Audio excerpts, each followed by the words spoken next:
नमस्कार दोस्तों, positive peach में आप सबका स्वागत है। आज मैं आपको बताऊंगी कि भारत का नाम भारत कैसे पड़ा। तो आइए शुरू करते हैं वीडियो। एक राजा विश्वामित्र, जिन्हें कौशिक भी कहा जाता था, ऋषि मुनियों की शक्ति को देखते हुए उन्हें किसी वजह से ऐसा लगा कि राजाओं की शक्ति उनके मुकाबले बहुत कम है। इसलिए वह राजा के रूप में जन्म लेने के बावजूद ऋषि बनना चाहते थे। उन्होंने वन जाकर घोर तपस्या शुरू कर दी। उनके घोर तप को देखते हुए इंद्र को लगा कि अगर विश्वामित्र ने अपनी मनचाही चीज पा ली तो उनकी श्रेष्ठता खतरे में पड़ जाएगी। इसलिए उन्होंने अपनी एक अप्सरा मेनका को भेजा।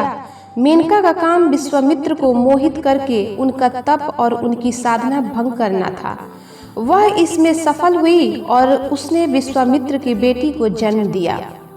कुछ समय बाद विश्वामित्र को लगा कि उन्होंने अपनी साधना से जो कुछ पाया था उसे वह अपना ध्यान भंग होने के कारण खो चुके हैं।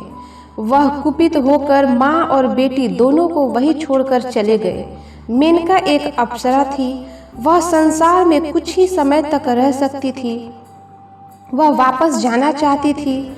वह बेटी को उसके पिता के पास नहीं छोड़ सकती थी क्योंकि उसका पिता उसे अपनाने के लिए तैयार नहीं था।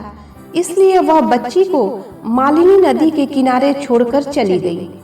वहां कुछ शकुन पक्षियों ने इस नन्ही सी बच्ची को देखा और उन्होंने उसे दूसरे जीवों से बचाकर रखा। एक दिन कर्ण ऋषि वहां से गुजरे तो उन्होंने इस विचित्र स्थिति को देखा, जहां एक नन्ही सी बच्ची पक्षियों की सुरक्षा में पल रही थी। वही बच्ची को उठाकर अपने आश्रम ले आए और उसका पालन पोषण किया। शकुन पक्षियों द्वारा बचाए जाने के कारण उन्होंने उस बच्ची का नाम शकुंतला रखा। वह बड़ी होकर एक खूबसूरत युवती बनी। एक दिन राजा दुष्यंत एक अभियान पर निकले। लड़ाई से वापस आते समय उन्होंने देखा कि उनके सैनिकों को भूख लगी है। उन्होंने जंगल में जाकर ढेर सारे जानवरों का शिकार किया ताकि उनके सैनिकों का पेट भर सके। जब उन्होंने एक विशाल नर हिरण पर तीर चलाया तो तीर जाकर लगा, मगर फिर भी हिरण भाग गया। दुष्यंत ने उसका पीछा किया तो देखा कि वह शकुंतला की गोद में था। वह शकुंतला का पालतू हिरण था और वह बहुत प्यार से उसकी मरहम पट्टी कर रही थी। यह देखकर दुष्यंत शकुंतला के प्रेम में पड़ गए। वह कुछ समय तक वहीं रहे और कर्ण ऋषि की अनुमति से उन्होंने शकुंतला से विवाह कर लिया। अब दुष्यंत के वापस जाने का समय आ गया था। उनकी पूरी सेना जंगल के बाहर उनका इंतजार कर रही थी। उन्होंने शकुंतला से कहा कि वह अपने राज्य की व्यवस्था देखकर उसके पास वापस आ जाएंगे। उन्होंने अपनी यादगार निशानी के रूप में और विवाह के चिन्ह के रूप में अपनी शाही अंगूठी निकालकर शकुंतला को पहना दी। स्वाभाविक रूप से वह शकुंतला की उंगली में ठीक से नहीं आई। इसके बाद दुष्यंत मैं वापस आऊंगा कहते हुए चले गए। शकुंतला लगातार सपने में खोई रहने लगी। यह वन कन्या अचानक से एक रानी बन गई थी। एक दिन दुर्वासा ऋषि कर्ण के आश्रम में आए। वह बहुत क्रोधित पुरुष थे। उन्होंने शकुंतला को बुलाया मगर शकुंतला ने सुना नहीं। उसकी आंखें खुली थी मगर वह कुछ देख नहीं पा रही थी। दुर्वासा ने इसे अपना अपमान समझा और बोले, अभी तुम जिसके ख्यालों में खोई हो वह तुम्हें सदा के लिए भूल जाए। अचानक शकुंतला को होश आया और वह रोने लगी। ऐसा नहीं हो सकता, आपने ऐसा क्यों किया?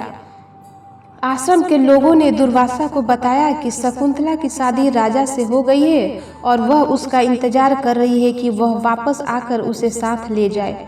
वह दिवा स्वप्न में खोई थी, इसलिए उसे माफ कर दीजिए। तब तक वे दुर्वासा की खातिरदारी कर चुके थे, जिससे उनका क्रोध उतर चुका था। वह बोले, ठीक है, मैं इसे सुधारने की कोशिश करता हूँ। हाँ, वह तुम्हें भूल गया है, अगर जैसे ही तुम उसे कोई ऐसी चीज दिखाओगी जो उसे तुम्हारी याद दिलाए तो उसे याद आ जाएगा। शकुंतला राजा का इंतजार करती रही मगर दुष्यंत नहीं आया। उसका एक बेटा हुआ जिसका नाम भरत रखा गया। उसी के नाम पर हमारे देश का नाम भारत पड़ा, क्योंकि इस सम्राट में बहुत सारे गुण थे। वह एक आदर्श इंसान था। सम्राट भरत का बचपन। भरत जंगल में ही बड़ा हुआ। एक दिन कण्व ऋषि ने शकुंतला से कहा, तुम्हें जाकर राजा दुष्यंत को याद दिलाना चाहिए कि तुम उसकी पत्नी हो और तुम्हारा एक बेटा है। यह अच्छी बात नहीं है कि एक राजा का पुत्र अपने पिता के बिना बड़ा हो रहा है। शकुंतला अपने बेटे को लेकर महल के लिए चल पड़ी। उन्हें एक नदी पार करनी थी। वह अब भी प्रेम में खोई हुई थी। जब वे नाव से नदी पार कर रहे थे तो उसने पानी को छूने के लिए अपना हाथ निकाला और वह अंगूठी जो उंगली से बड़ी थी नदी में गिर गई। उसे इस बात का पता भी नहीं चला। उसे राजाओं और महलों के तौर तरीके पता नहीं थे। जब राजा के दरबार में दुष्यंत ने पूछा, तुम कौन हो? तो वह बोली, आपको याद नहीं है, मैं आपकी पत्नी शकुंतला हूँ। यह आपका बेटा है। दुष्यंत गुस्से में आकर बोले, तुम्हारी ऐसा कहने की हिम्मत भी कैसे हुई? उसे महल से बाहर निकाल दिया गया। वह समझ नहीं पा रही थी कि क्या हुआ। वह मुझसे इतना प्रेम करते थे और अब मुझे पूरी तरह भूल चुके हैं। वह निराश होकर वापस चली गई। पहली बार उसका समाज में पाला पड़ा था और यह नतीजा निकला था। वह आश्रम के पीछे और भी घने जंगल में चली गई और अपने बेटे के साथ वीराने में रहने लगी। भरत जंगली जानवरों के साथ बड़ा हुआ। वह बहुत बहादुर और शक्तिशाली था। वह उस धरती का एक हिस्सा था जिस पर वह रहता था। एक दिन दुष्यंत इस जंगल में शिकार खेलने आए। उन्होंने एक छोटे बच्चे को बड़े शेरों के साथ खेलते हाथियों पर चढ़ते देखा। उन्होंने बच्चे को देखकर पूछा, तुम कौन हो? क्या तुम किसी तरह के महामानव हो? क्या तुम देवता हो? क्या तुम कहीं और से आए हो?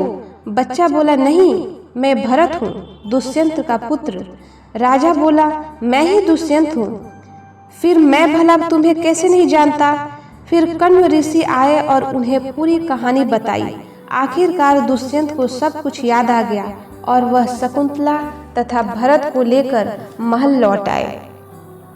दोस्तों, वीडियो को लाइक, कमेंट्स और सब्सक्राइब जरूर करें ताकि ऐसे ही वीडियो आप लोगों के लिए लाती रहूं। फिर कल मिलेंगे एक नई जानकारी के साथ।